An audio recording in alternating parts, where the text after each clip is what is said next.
Welcome everyone. तो आज maths की क्लास में हम लोग चैप्टर 1 स्टार्ट कर चुके थे पिछली क्लास में, और जिसमें हमने पढ़ा था रियल नंबर्स के बारे में, रेशनल्स, इरेशनल्स, और फिर पढ़ा था फंडामेंटल थ्योरम ऑफ अरिथमेटिक क्या होती है और उसकी कुछ एप्लीकेशंस देखी थी, और हमने फर्स्ट एक्सरसाइज के क्वेश्चंस किए थे। आज हम करेंगे एक्सरसाइज 1.2 के कुछ क्वेश्चंस, लेकिन उससे पहले जो एक इम्पॉर्टेंट प्रॉपर्टी है या एक थ्योरम है जो हमारे को इस एक्सरसाइज में हेल्प करने वाली है, उसे देख लेते हैं। वो क्या है कि अगर हमारे पास कोई भी एक नंबर है प्राइम नंबर, हमने अरिथमेटिक थ्योरम में क्या पढ़ा था कि कोई भी कंपोजिट नंबर को as a product of its prime factors हम रिप्रेजेंट कर सकते हैं। वो कंपोजिट नंबर के बारे में था। आज हम जो पढ़ेंगे वो पढ़ेंगे प्राइम नंबर्स के बारे में, कि अगर कोई भी एक प्राइम नंबर है, जैसे यहां पर है कि P एक प्राइम नंबर है। अब क्योंकि वो प्राइम नंबर है तो उसके कोई फैक्टर तो नहीं होंगे, क्योंकि वो एक प्राइम नंबर है, उसके फैक्टर सिर्फ 1 और वो खुद है, मतलब कोई और नंबर तो उसका फैक्टर नहीं होगा ना उसके और 1 के अलावा, है ना।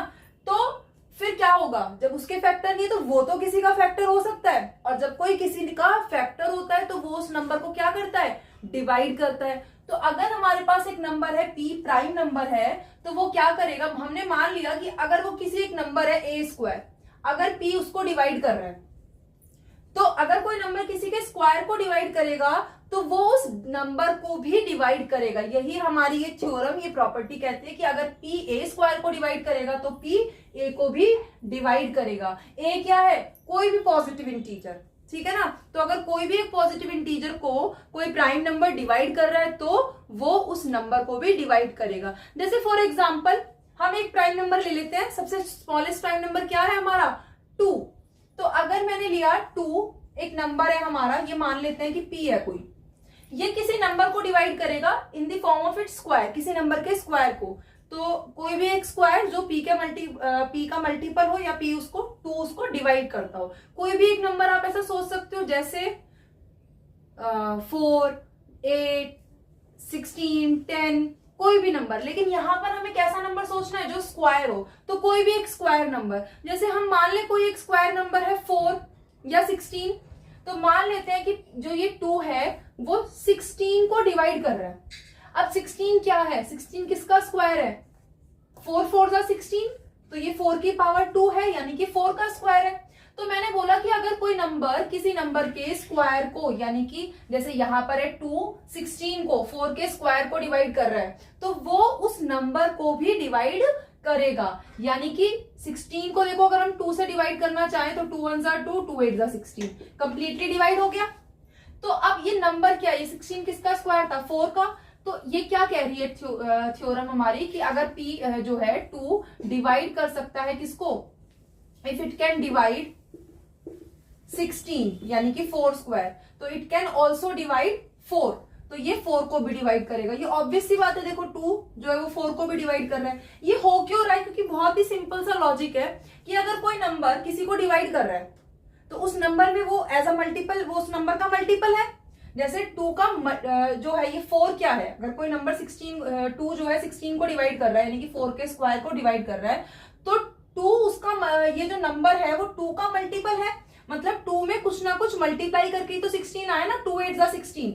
जब यहां पर वो नंबर है तो वो उसका हाफ करने पर उसमें भी तो होगा ना, क्योंकि हमारे को ये A² को डिवाइड कर रहा है, ये था ना कि P डिवाइड कर रहा है A² को, तो यहाँ पर ये इसका मल्टीपल है तो वो इसका भी मल्टीपल होगा, क्योंकि इस नंबर में क्या है, ये जो 4 है वो 2 बार आ रहा है। 4 जो है वो कितनी बार आ रहा है, 2 बार आ रहा है। तो जब ये 2 इसको पूरे को डिवाइड कर रहा है तो वो उसके एक पार्ट को भी डिवाइड करेगा ही करेगा। तो ये क्या मतलब हो गया इसका, कि 2 जो है वो 4 को भी डिवाइड करेगा। ये हमारी थ्योरम है कि कोई भी प्राइम नंबर अगर किसी नंबर के स्क्वायर को डिवाइड कर रहा है तो वो हमेशा उस नंबर को भी, A को भी डिवाइड करेगा। इसी को यूज करके आज हम लोग कुछ क्वेश्चंस करने वाले हैं रिलेटेड टू इरेशनल नंबर्स। जैसे कि हमारे पास इरेशनल, पहले इससे पहले हम देख लेते हैं एक बार क्विक रिकैप कि रेशनल और इरेशनल क्या थे। वैसे हमने पिछली वीडियो में देखा था कि रेशनल्स क्या होते हैं, वो नंबर्स जो P/Q की फॉर्म में लिख सकते हैं, और P और Q क्या है, कोई भी नंबर जिसको हम न्यूमरेटर अपॉन डेनोमिनेटर की फॉर्म में लिख सकते हैं, और ये पी और क्यू ये दोनों के दोनों क्या है, कोई भी इंटीजर है, लेकिन डेनोमिनेटर कभी भी 0 नहीं होता। इसका एक और रिप्रेजेंटेशन हम कह सकते हैं, अगर हम इसको डेसिमल में, यानी कि p अपॉन क्यू तो है, अब अगर इस नंबर या तो ये कंप्लीटली डिवाइड हो जाएगा तो होल नंबर आ जाएगा, तो डेसिमल एक्सपेंशन क्या हो जाएगा, 0 हो जाएगा। लेकिन अगर ये कंप्लीटली डिवाइड नहीं होगा, क्यू से अगर मैं p को डिवाइड करूं तो वो क्या होगा, कुछ ना कुछ पॉइंट में डेसिमल में आंसर आएगा।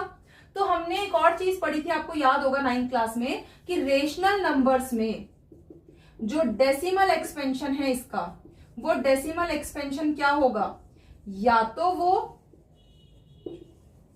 टर्मिनेटिंग होगा, यानी कि एक पॉइंट के बाद वो डिवाइड होना बंद हो जाएगा, और अगर वो टर्मिनेटिंग नहीं है, नॉन टर्मिनेटिंग है, तो वो किस तरीके का नॉन टर्मिनेटिंग होगा, रिपीटिंग, यानी कि कोई ना कोई डिजिट जो है या कोई ना कोई पैटर्न जो है वो रिपीट हो रहा होगा, तो वो रेशनल्स थे।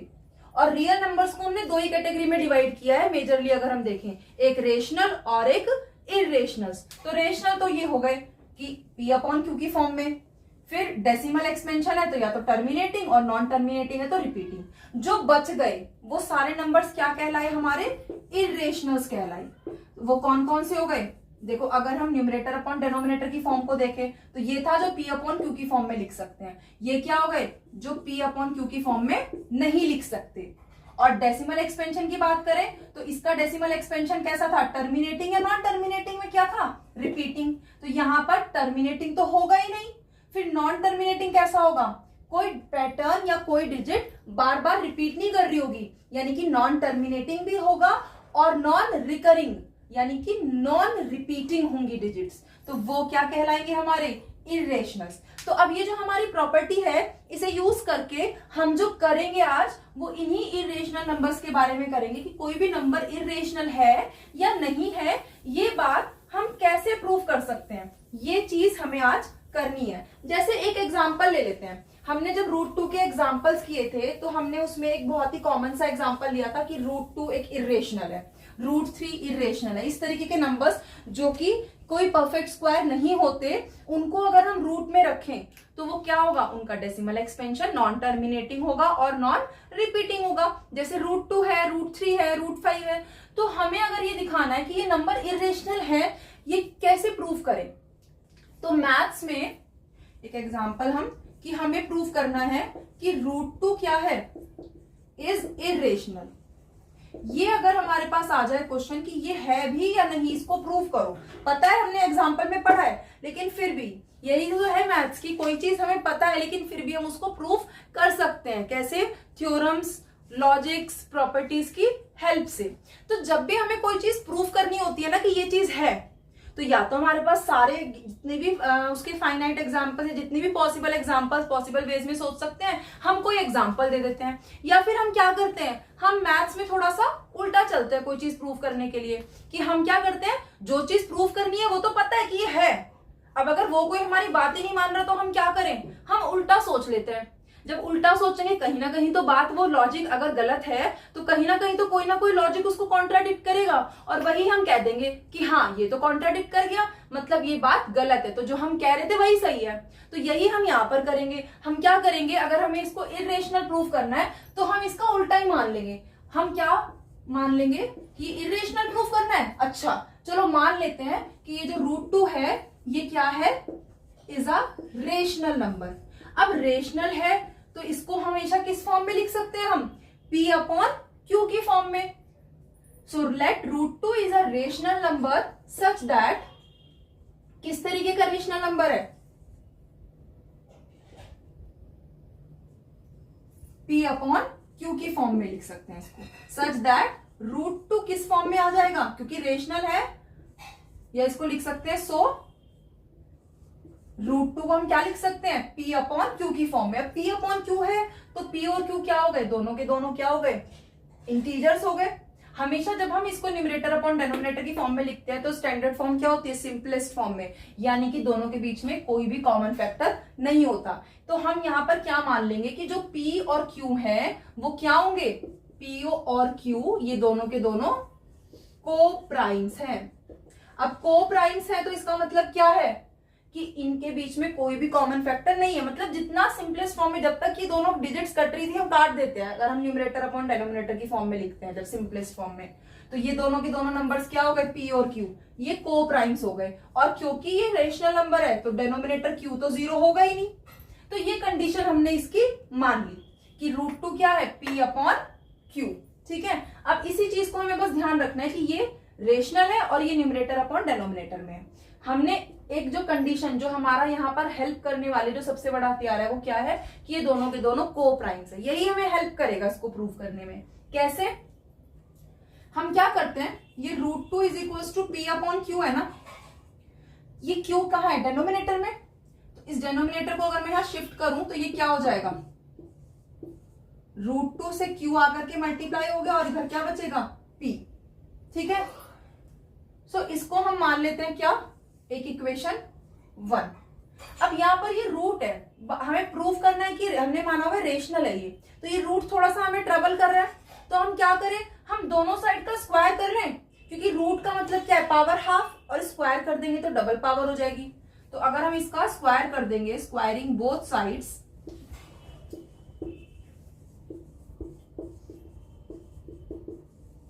तो ये क्या हो जाएगा हमारा √2 इंटू क्यू का स्क्वायर, और इधर क्या हो जाएगा पी स्क्वायर। तो ये √2 इंटू क्यू इस पूरे का स्क्वायर है ना, तो √2 का स्क्वायर क्या हो जाएगा, √2 इंटू √2, यानी कि रूट मतलब आधी पावर, तो आधी पावर 2 की मल्टीप्लाई आधी पावर 2 की, क्योंकि पावर 2 है ना, मतलब 2 बार, half power of 2 half power of 2 multiply हो गई, 2 की क्या पावर हो गई 1, तो ये √2 का स्क्वायर क्या हो गया 2, और क्यू का स्क्वायर क्या हो गया क्यू स्क्वायर। तो 2 इंटू क्यू स्क्वायर किसके इक्वल आ गया, पी स्क्वायर के इक्वल आ गया।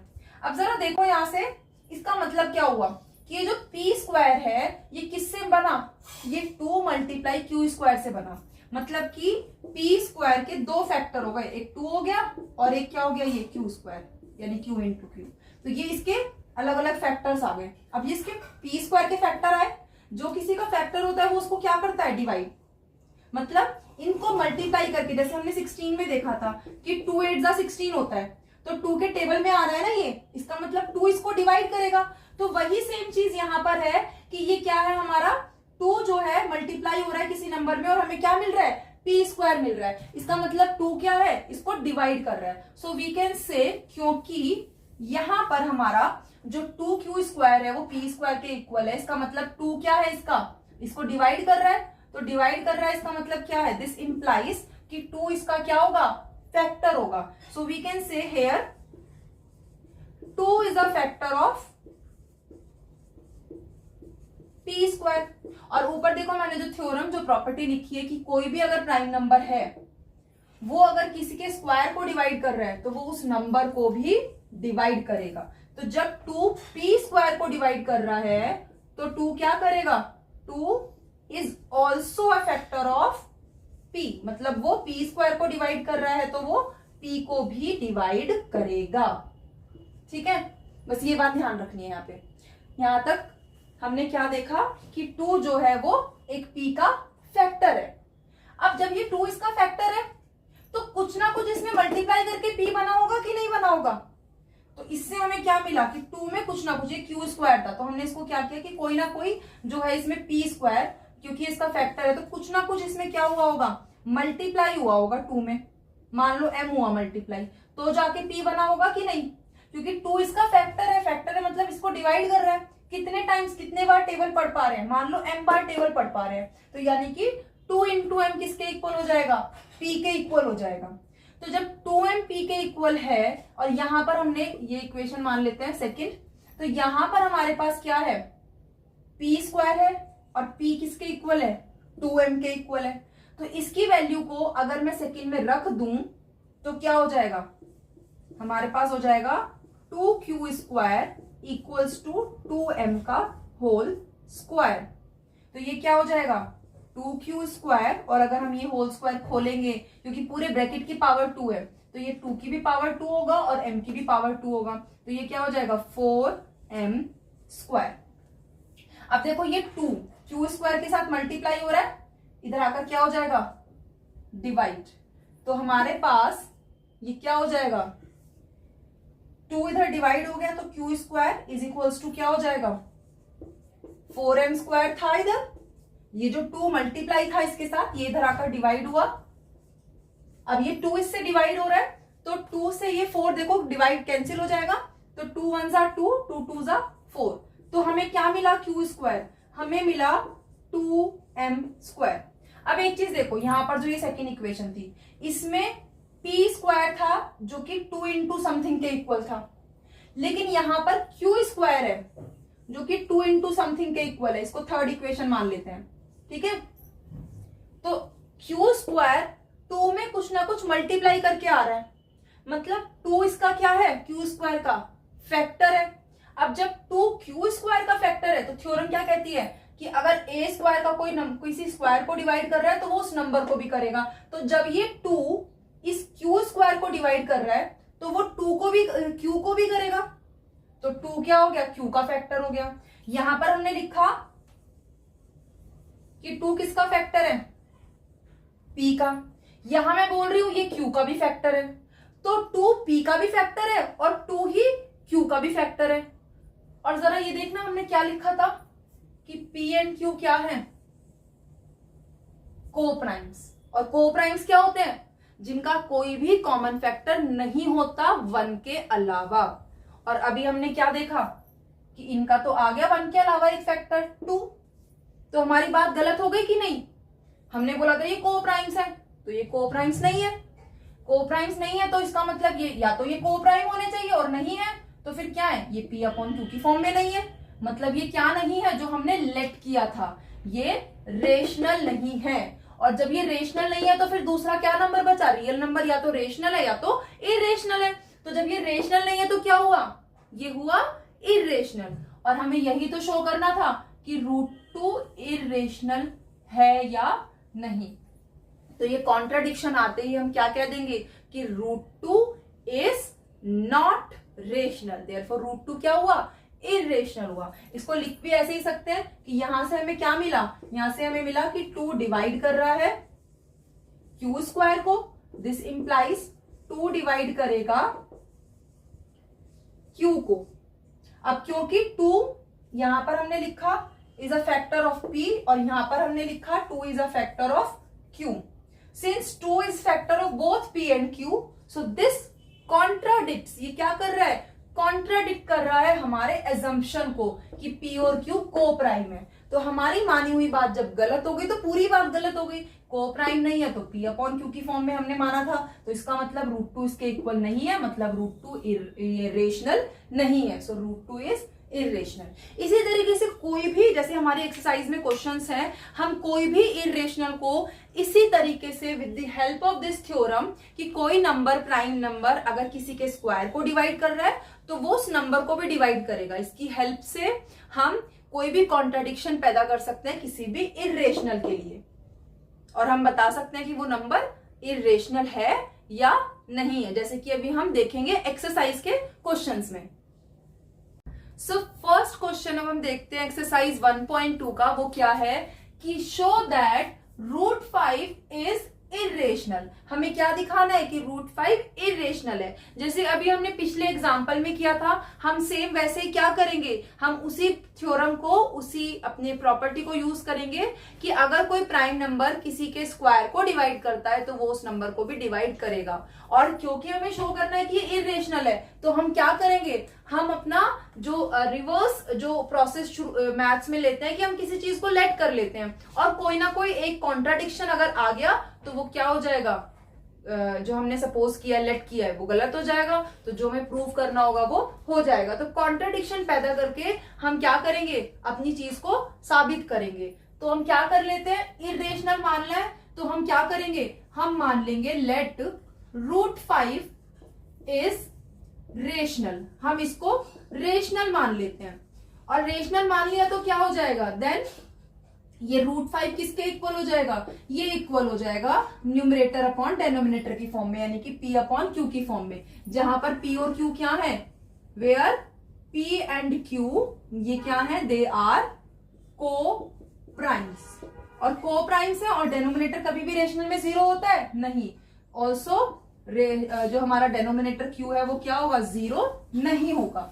ठीक है, तो ये हमने मान लिया कि हमारा एजम्पशन क्या है कि √5 रेशनल है, और रेशनल है तो उसको P upon Q, numerator upon denominator की फॉर्म में लिख सकते हैं। क्योंकि हमने इसको न्यूमरेटर अपॉन डेनोमिनेटर की फॉर्म में लिखा है, हमने कोप्राइम क्यों लिखा है, क्योंकि जब हम किसी नंबर को न्यूमरेटर अपॉन डेनोमिनेटर की फॉर्म में लिखेंगे तो सिंपलेस्ट फॉर्म में क्या आएगा, वो जो भी उसका ऊपर नीचे कोई भी नंबर होगा वो सेम टेबल से जो कैंसिल हो रहा होगा, जो भी कॉमन फैक्टर होगा वो डिवाइड कर देंगे, और लास्ट में सिंपलेस्ट फॉर्म में क्या आएगा कि कोई भी वो नंबर आगे डिवाइड नहीं हो रहा होगा। जब आगे डिवाइड नहीं हो रहे ऊपर और नीचे वाले नंबर, तो किसी सेम टेबल में नहीं आ रहे, तो वो क्या कहलाए, कोप्राइम्स कहलाए। मतलब ऐसे नंबर जिनके आपस में कोई भी कॉमन फैक्टर नहीं है।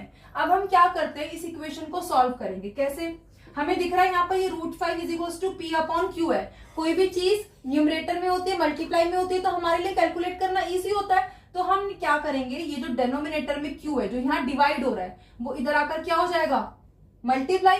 तो ये क्यू आकर के इधर √5 में क्या हो गया, मल्टीप्लाई हो गया, और इधर क्या बचा हमारे पास, P। अब दूसरी चीज, डिनोमिनेटर तो हमने सॉल्व कर लिया, अब ये रूट भी तो ट्रबल करेगा कैलकुलेशन करने में, तो अब हम इस रूट को हटाएंगे। रूट कैसे हटाएंगे, रूट मतलब हाफ पावर, तो हम क्या कर देंगे, स्क्वायर कर देंगे। तो हम बोथ साइड, इधर भी और इधर भी, क्योंकि ये इक्वेशन है, तो अगर हमने एक साइड में स्क्वायर किया तो दूसरी साइड भी करना पड़ेगा ना, वरना इक्वेशन का बैलेंस बिगड़ जाएगा। तो जब हम स्क्वायर करेंगे रूट हटाने के लिए, तो हमें दोनों साइड करना पड़ेगा। तो ये क्या हो जाएगा, अगर हम दोनों साइड स्क्वायर करें, इधर √5 और क्यू का स्क्वायर हो जाएगा, और इधर किसका स्क्वायर हो जाएगा, P का। तो √5 और क्यू इस पूरे का स्क्वायर है, यानी कि अंदर जो भी नंबर है उन सबका स्क्वायर करेंगे, √5 का भी और क्यू का भी।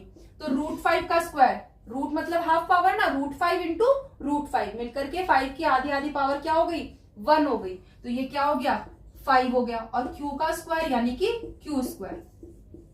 तो यहां से हमारे पास क्या आया कि P स्क्वायर क्या है, किसके इक्वल है, 5 इंटू क्यू स्क्वायर के। यानी कि जो ये P स्क्वायर है ये कैसे आया, 5 में कुछ ना कुछ मल्टीप्लाई करके आया ना, 5 में कुछ ना कुछ मल्टीप्लाई करने पर ये मिला।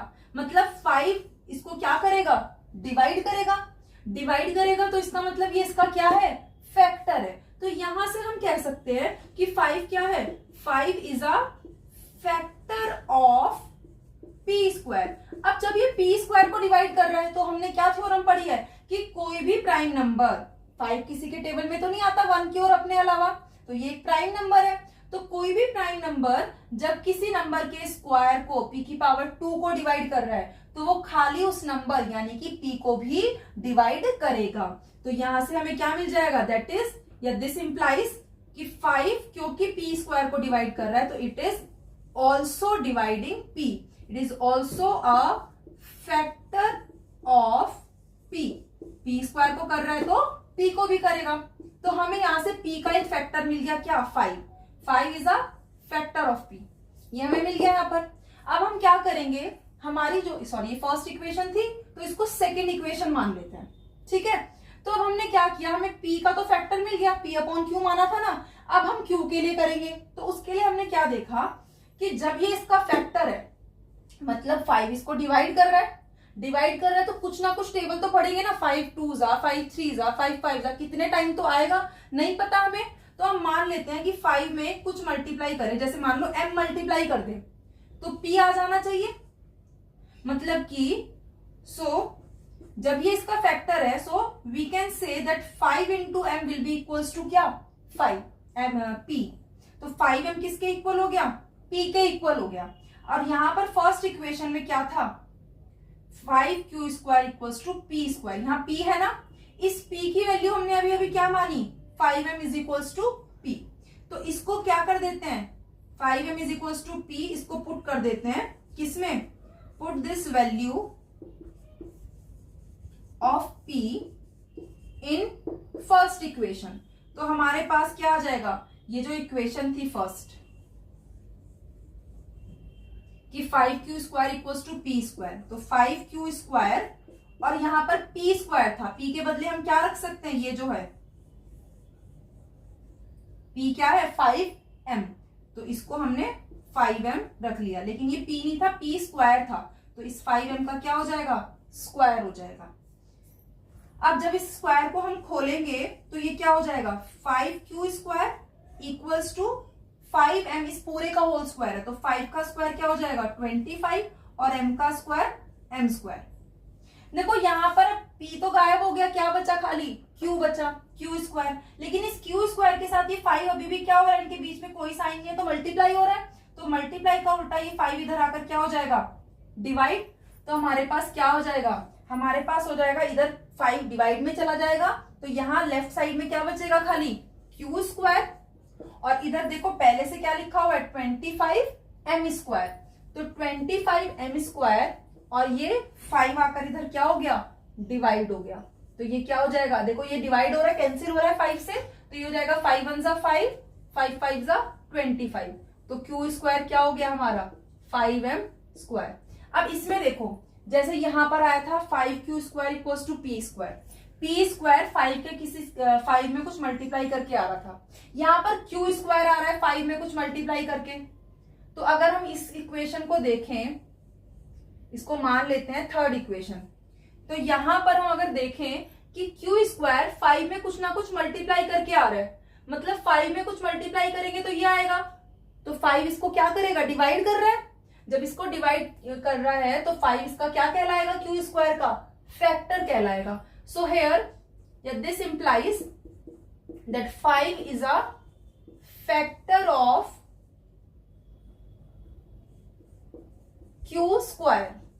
अब क्योंकि q स्क्वायर का फैक्टर है तो वापस अपनी थ्योरम पर जाते हैं जो पढ़ी थी हमने स्टार्टिंग में, कि अगर कोई प्राइम नंबर किसी के स्क्वायर को डिवाइड कर रहा है देन वो उस नंबर को भी डिवाइड करेगा, यानी कि 5 अगर q स्क्वायर का फैक्टर है तो 5 is also a factor of q। मान लो ये है equation number 4। Now look at this second statement कि 5 is a factor of p। यहां पर हमने लिखा 5 is a factor of q, 5 p का भी फैक्टर है और 5 हमारा q का भी फैक्टर है, तो एक ही नंबर दोनों का फैक्टर है, तो क्या वो दो नंबर को प्राइम होंगे, नहीं होंगे, क्योंकि को प्राइम क्या होते हैं, जिनका कॉमन फैक्टर क्या होता है सिर्फ 1, मतलब जो किसी सेम टेबल में डिवाइड ना हो, जिनका कोई भी कॉमन फैक्टर 1 के अलावा ना हो, वो को प्राइम। और हमने क्या देखा यहाँ पे कि 5 तो p का भी फैक्टर है, 5 q का भी फैक्टर है, तो p और q को प्राइम नहीं होंगे। सिंस या here 5 is a factor of both p and q, दोनों का फैक्टर है, तो p और q को प्राइम नहीं होंगे। So p and q are not coprimes. अब जब ये को प्राइम नहीं है तो आप देखो जरा शुरू में हमने क्या लिखा था, ये जो लिखा है हमने इसके ऊपर कि p और q क्या है, को प्राइम्स, और हमने यहां पर देखा p और q क्या है, नॉट को प्राइम्स, तो वो नॉट को प्राइम नहीं है, को प्राइम नहीं है तो वो p अपॉन q की फॉर्म में है ही नहीं।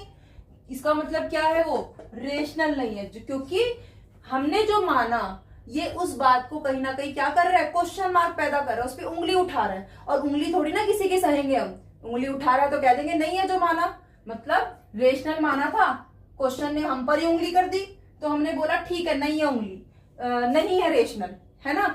तो p एंड q को प्राइम नहीं आए, इसका मतलब सो दिस कॉन्ट्राडिक्ट्स, ये हमारे अजम्पशन को जो हमने माना था, दिस कॉन्ट्राडिक्ट और अजम्पशन जो हमने लेट किया था, इसका मतलब जो हमने माना वो गलत था कि √5 क्या है, रेशनल है, ये हमारा अजम्पशन क्या हो गया, कॉन्ट्राडिक्ट कर गया, गलत हो गया, देयरफॉर वो रेशनल नहीं है। अब रेशनल नहीं है तो क्या बचा, इरेशनल, देयरफॉर √5 इज इरेशनल। तो इस तरीके का क्वेश्चन बेटा एग्जाम में, आपके बोर्ड एग्जाम्स में ये पैटर्न्स रिपीट होते हैं कि कई बार ऐसा कोई क्वेश्चन आ जाता है, जैसे अभी हम और इसके कुछ टाइप्स करने वाले हैं कि किसी इरेशनल को रेशनल प्रूव करो, या हमारे पास कोई रेशनल और इरेशनल का सम या डिफरेंस आ जाता है और उसको एग्जाम में पूछ लिया जाता है, सीधा सीधा डायरेक्ट क्वेश्चन आता है कि ये रेशनल है या इरेशनल है। इस तरीके के क्वेश्चंस भी ये अल्टरनेट जो है ईयर में रिपीट होते रहते हैं, जो अभी हम आगे देखेंगे। तो आप जब भी ऐसे क्वेश्चंस को सॉल्व करो, be very precise with your statements, ठीक है।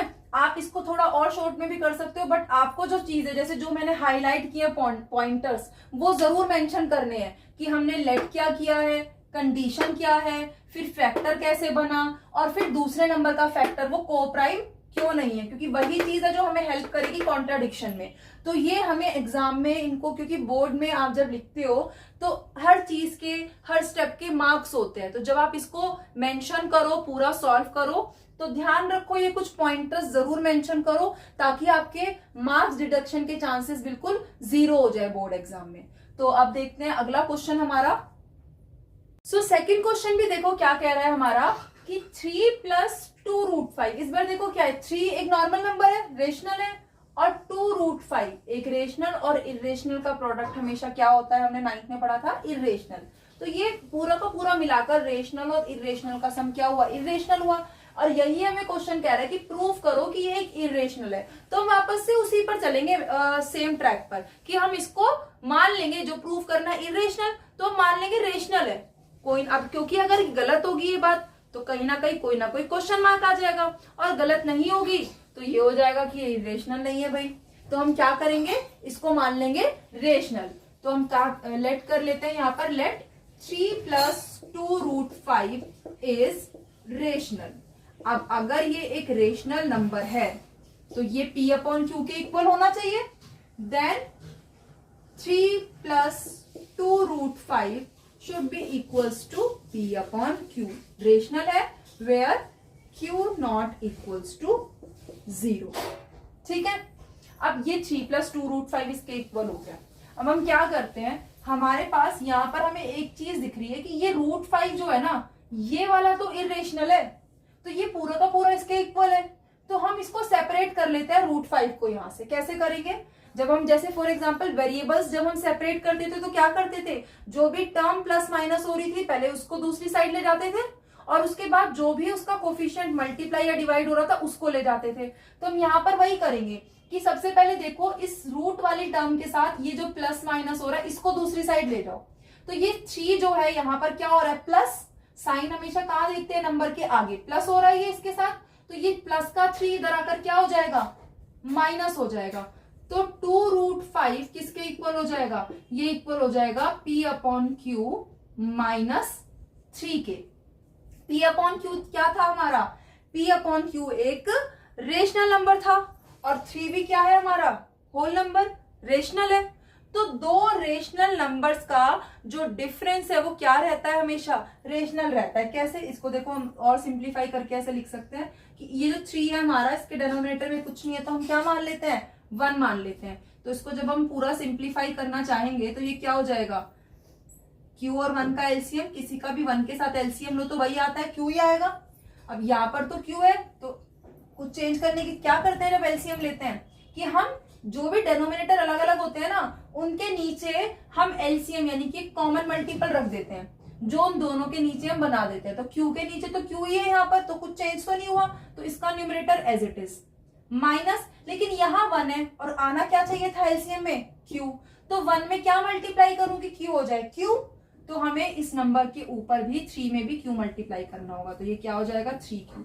ठीक है, और यहाँ पर क्या था हमारा 2√5। अब ये 2 क्या हो रहा है, इस √5 के साथ मल्टीप्लाई हो रहा है, तो इधर आकर ये क्या हो जाएगा, डिवाइड हो जाएगा। तो हमारे पास √5 किसके इक्वल हो जाएगा, देखो यहाँ पर P-3Q अपॉन में क्या था Q। ये नंबर जो 2 इधर आया वो डिवाइड में आया ना, और डिवाइड में पहले से क्या है यहाँ पर Q, तो ये 2 के साथ 2 जो है इस Q के साथ आके मल्टीप्लाई हो गया। अब ये जो हमारी इक्वेशन है, अगर हम ध्यान से देखें इस इक्वेशन में, तो इस इक्वेशन में लेफ्ट साइड पर हमारे पास क्या है, √5 है, और राइट साइड पर हमारे पास क्या है, p minus 3q upon 2q। तो ये जो p माइनस 3q हमारे पास p अपॉन q रेशनल्स थे ना, अब रेशनल नंबर्स है कोई भी, चाहे वो होल हो, इंटीजर हो, नेचुरल नंबर हो, कोई भी हो, उनका सम करेंगे या उनको रेशनल नंबर्स का डिफरेंस या डिवाइड करेंगे तो रेशनल ही मिलेगा। कोई भी रेशनल नंबर्स का सम करो, डिफरेंस करो, मल्टीप्लाई करो या डिवाइड करो, हमें क्या मिलेगा, रेशनल ही बनेगा, क्योंकि रेशनल नंबर्स क्या होते हैं, क्लोजर होते हैं। तो ये जो राइट साइड में है ये p, q, 2, 3 ये सब रेशनल है, और रेशनल्स का क्या होता है, प्रोडक्ट, डिफरेंस, मल्टीप्लीकेशन रेशनल होता है। लेकिन इधर क्या है, ये √5 इरेशनल है। तो क्या ये दोनों रेशनल और इरेशनल ये दोनों आपस में इक्वल हो सकते हैं, नहीं हो सकते। तो यहां पर यही चीज हो गई कि ये जो नंबर है ये तो हमारा क्या है, रेशनल है, लेकिन √5 क्या है, इरेशनल है। तो अलग अलग चीजें आपस में इक्वल हो सकती हैं, नहीं, ये तो कोई बैलेंस नहीं बना। तो जब ये इरेशनल, ये पूरा का पूरा जो हमने माना here p minus 3q upon 2q is rational, क्योंकि हमने क्या माना था कि ये p अपॉन q एक रेशनल नंबर के फॉर्म में रिप्रेजेंट किया था ना, तो ये तो हमने क्या माना हुआ था कि ये रेशनल है, क्योंकि p q rational number, numerator upon denominator की फॉर्म में आया ये नंबर। लेकिन √5 क्या है, क्या √5 होता है रेशनल, ये हम पहले प्रूव कर चुके हैं ना, बट √5 इज इरेशनल।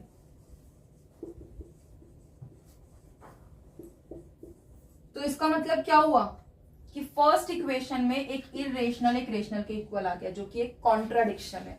कॉन्ट्राडिक्शन है मतलब क्वेश्चन मार्क आ गया हमारे अजम्पशन पर। क्या एज्यूम किया था कि ये नंबर क्या है, रेशनल है। तो जब जैसे क्वेश्चन मार्क आया तो हम पीछे हट गए कि भाई नहीं है रेशनल, तो फिर क्या होगा, ये इरेशनल होगा।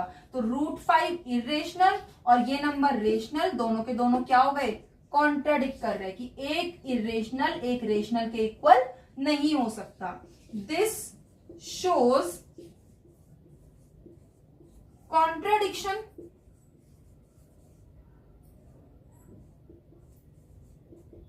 देयरफॉर जब कॉन्ट्राडिक्शन आ गया तो इसका मतलब क्या है, जो हमने माना था कि 3 + 2 √5 ये एक रेशनल है, वो क्या हो जाएगा, गलत हो जाएगा। सो 3 + 2 √5 क्या है, वो रेशनल नहीं है। जो हमने माना था वो क्या है, it is a irrational number. तो ये था हमारा सेकंड क्वेश्चन।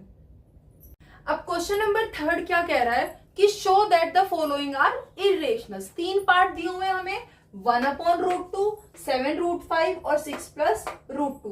क्वेश्चन ने बोला कि प्रूफ करो कि ये भी क्या है, इरेशनल्स है। तो अब हमें पता चल गया कि हमें कैसे करना है, कि हमें इरेशनल प्रूफ करना है तो हम क्या मान लेंगे कि ये नंबर रेशनल है। कहीं ना कहीं क्या आ जाएगा, एक सवाल एक क्वेश्चन मार्क आ जाएगा, मतलब कॉन्ट्राडिक्शन आ जाएगा, और वहीं पर हमारी बात गलत हो जाएगी। क्या गलत हो जाएगी कि ये रेशनल है, जो हम सपोज कर रहे हैं, लेट कर रहे हैं। तो फिर क्या रास्ता बचा हमारे पास, जब रेशनल के दरवाजे बंद हो गए तो क्या बचा, इरेशनल बचे। तो ये प्रूव हो जाएगा कि ये क्या है, इरेशनल्स है। तो जैसे देखते हैं फर्स्ट पार्ट 1/√2, तो हम वापस वैसे उसी तरीके से चलते हैं कि लेट 1/√2 ये क्या है, it is a rational number. तो अगर ये रेशनल है तो ये किसके इक्वल होगा, ये p/q के फॉर्म में होगा, यानी कि √2 किसके इक्वल हो जाएगा, p/q के इक्वल हो जाएगा। और डेनोमिनेटर क्योंकि रेशनल है तो कभी भी 0 नहीं होगा। तो 1/√2 किसके इक्वल हो गया, p/q के। अब यहां से हम कॉन्ट्राडिक्शन करने से पहले, इसको कुछ भी सॉल्व करने से पहले एक चीज देखो कि डेनोमिनेटर में रूट का नंबर है, और आपने पहले पढ़ा होगा कि जब भी हम सॉल्व करते हैं तो स्टैंडर्ड फॉर्म में कभी भी अगर इरेशनल नंबर्स आते हैं तो रूट जो है उसको हम डेनोमिनेटर में नहीं रखते, फिर हम क्या कर देते हैं, हम रेशनलाइजेशन कर देते हैं। रेशनलाइजेशन कैसे करते हैं कि अगर हमें किसी नंबर को हटाना है, जैसे ये रूट डेनोमिनेटर में है, तो इसको डेनोमिनेटर से कैसे हटा सकते हैं, हम इसकी पावर को स्क्वायर कर सकते हैं। कैसे कर सकते हैं, रूट को रूट से मल्टीप्लाई कर दो। लेकिन कोई भी नंबर अगर p/q की फॉर्म में है तो उसमें अगर मैंने डेनोमिनेटर में कुछ मल्टीप्लाई कर दिया तो वैल्यू चेंज हो जाएगी। तो न्यूमरेटर में भी मैं वही चीज को क्या कर दूंगी, मल्टीप्लाई कर दूंगी। इसे बोलते हैं रेशनलाइजेशन। सो यहाँ पे हम क्या कर सकते हैं, कि हम इस √2 की रेशनलाइजेशन कर देते हैं, यानी कि √2 से अगर मैंने नीचे मल्टीप्लाई किया तो ऊपर भी कर देंगे, ऊपर और नीचे √2 से मल्टीप्लाई कर दिया, इसकी रेशनलाइजेशन कर दी। यहाँ पर सेम नंबर से मल्टीप्लाई डिवाइड करते हैं तो वैल्यू पर कोई चेंज नहीं होता, तो ये लेफ्ट हैंड साइड में हो गया। और राइट हैंड साइड में क्या था हमारे पास, P/Q, जो कि एक रेशनल नंबर है। अब जैसे ही रेशनलाइजेशन की तो ये क्या हो गया, 1 इंटू √2, 1 को किसी से भी मल्टीप्लाई करो वही रहता है, यानी कि √2, और डेनोमिनेटर में क्या है, √2 इंटू √2, रूट मतलब हाफ पावर, तो half power 2 into half power 2 क्या हो गई, 2 की पूरी 1 पावर हो गई, तो ये हो गया √2/2। और इधर राइट साइड में है P/Q। अब थोड़ा सा इजी लग रहा है देखने में कि डेनोमिनेटर से हट गया, रूट न्यूमरेटर में आ गया। अब क्या देखो यहाँ पर इस रूट वाले नंबर के साथ ये 2 क्या हो रहा है, डिवाइड हो रहा है, तो जब ये डिवाइड हो रहा है तो इधर आकर क्या हो जाएगा, मल्टीप्लाई, तो √2 हमारे पास किसके इक्वल आ गया, P/Q तो था ही, इसमें आकर के 2 क्या हो गया, मल्टीप्लाई, तो ये हो गया हमारा √2 इज इक्वल्स टू, अब देखो ये 2 न्यूमरेटर में है ना, मल्टीप्लाई हो रहा है तो सामने सामने मल्टीप्लाई हो जाएगा, 2 इंटू P/Q। अब इस इक्वेशन में आप देखो कि √2 है एक तरफ तो, और दूसरी साइड क्या है, 2 इंटू P/Q। P/Q क्या था, रेशनल, 2 भी क्या है, एक होल नंबर, एक रेशनल है, तो 2P/Q एक रेशनल नंबर है कि नहीं है, तो जब ये एक रेशनल नंबर है और √2 क्या है, हमने स्टार्टिंग में प्रूव किया था कि √2 एक इरेशनल नंबर है, तो इरेशनल क्या कभी रेशनल के इक्वल हो सकता है, और वैसे भी देखो √2 अलग है और ये 2 इंटू एक नंबर है, तो क्या ये आपस में इक्वल हुए, नहीं हुए, कॉन्ट्राडिक्शन हो गया ना, क्योंकि ये रेशनल है और ये इरेशनल है। सो हेयर 2P/Q ये क्या है, it is a rational number as per our assumption, लेकिन √2 क्या है, बट √2 क्या है, it is a irrational number, एक रेशनल एक इरेशनल, इक्वल हो सकते हैं क्या, नहीं हो सकते, दोनों क्या है, पोल अपार्ट, एक लेफ्ट है तो एक राइट है, एक नॉर्थ है तो एक साउथ है, तो जब एक रेशनल है तो दूसरा क्या हो गया, इरेशनल हो गया, तो क्या दोनों आपस में मिलेंगे, इक्वल होंगे, नहीं होंगे, इसका मतलब हमने जो असम्पशन लिया था कि √2 क्या है, रेशनल है, वो क्या हो गया, गलत हो गया। दिस शोज कॉन्ट्राडिक्शन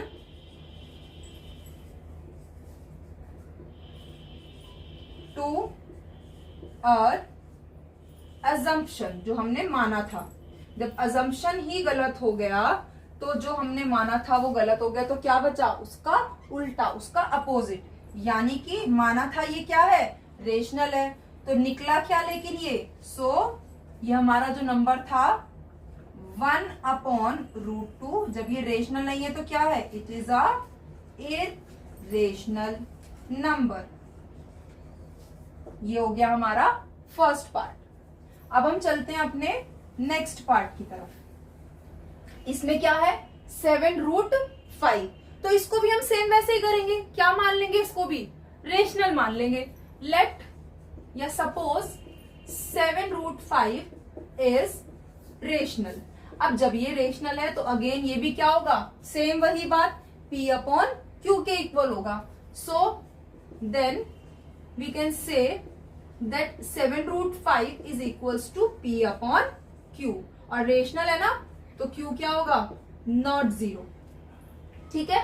अब अगेन देखो हमें √5 को सेपरेट करना है, क्योंकि हमें दिख रहा है ये कुछ अलग है ना, तो हम देखते हैं इस √5 के साथ ये 7 क्या हो रहा है, मल्टीप्लाई, तो मल्टीप्लाई का इधर आकर क्या हो जाएगा, डिवाइड हो जाएगा, तो ये √5 किसके इक्वल हो जाएगा, P/Q था यहाँ पर पहले से ही, शिफ्ट किसको किया, 7 को, मल्टीप्लाई से आकर हो गया डिवाइड में, डिवाइड में क्या था Q, तो इसके साथ आकर के ये 7 मल्टीप्लाई हो गया, तो √5 किसके इक्वल हो गया, P/7Q के। P/Q ये रेशनल था, 7 भी रेशनल, तो दो रेशनल्स का प्रोडक्ट भी क्या हुआ, रेशनल, तो ये जो राइट साइड है P/7Q ये क्या हो गया, रेशनल, लेकिन ये लेफ्ट साइड ये √5, ये याद करो थोड़ी देर पहले क्या किया था हमने कि ये इरेशनल है, तो एक इरेशनल हो गया, एक रेशनल हो गया, क्या ये दोनों आपस में इक्वल होंगे, नहीं होंगे, हमारी जो बात मानी हमने मानी थी कि ये पूरा का पूरा रेशनल है, ये क्या हो गया, कॉन्ट्राडिक्ट कर गया। और जब ये कॉन्ट्राडिक्ट कर गया तो जो हमने बोला था वो क्या हो गया, गलत। तो बचा क्या, जब रेशनल के दरवाजे बंद तो किसका खुल गया, इरेशनल का खुल गया। So here P upon 7Q is rational. ये तो रेशनल है, बट √5 क्या है ये हमें पता है, हम पहले प्रूव कर चुके हैं, it is a irrational number. ये इरेशनल है, ये क्या हमें दे रहा है, ये भी हमें कॉन्ट्राडिक्शन दे रहा है। This shows contradiction to our assumption. So हमें क्या मिला कि जो ये 7√5 था, फिर ये रेशनल नहीं बचा, ये क्या बचा, it is a irrational number. अब ऐसे ही हम अपना लास्ट पार्ट और लास्ट क्वेश्चन इस एक्सरसाइज का देखते हैं, जो क्या है 6 + √2। सेम इसी तरीके से हम इसको भी क्या मान लेते हैं, पहले तो हम मान लेते हैं कि ये क्या है, एक रेशनल है। और रेशनल है तो क्या हो जाएगा, रेशनल होते ही ये हो जाएगा P अपॉन Q के फॉर्म में, यानी कि 6 + √2 क्या हो गया, P अपॉन Q। अब यहां पर √2 इस बार 6 के साथ क्या हो रहा है, ये एक नंबर इसके साथ प्लस हो रहा है, तो प्लस का उल्टा ये इधर आकर क्या हो जाएगा, माइनस हो जाएगा। तो यहां बचेगा हमारे पास √2 और इधर P अपॉन Q था, जिसमें 6 आकर क्या हो गया, माइनस। इनका आप देखो, ये P अपॉन Q है, ये 6 है खाली, इसके डिनोमिनेटर में कुछ नहीं है, तो क्या होगा, 1 होगा।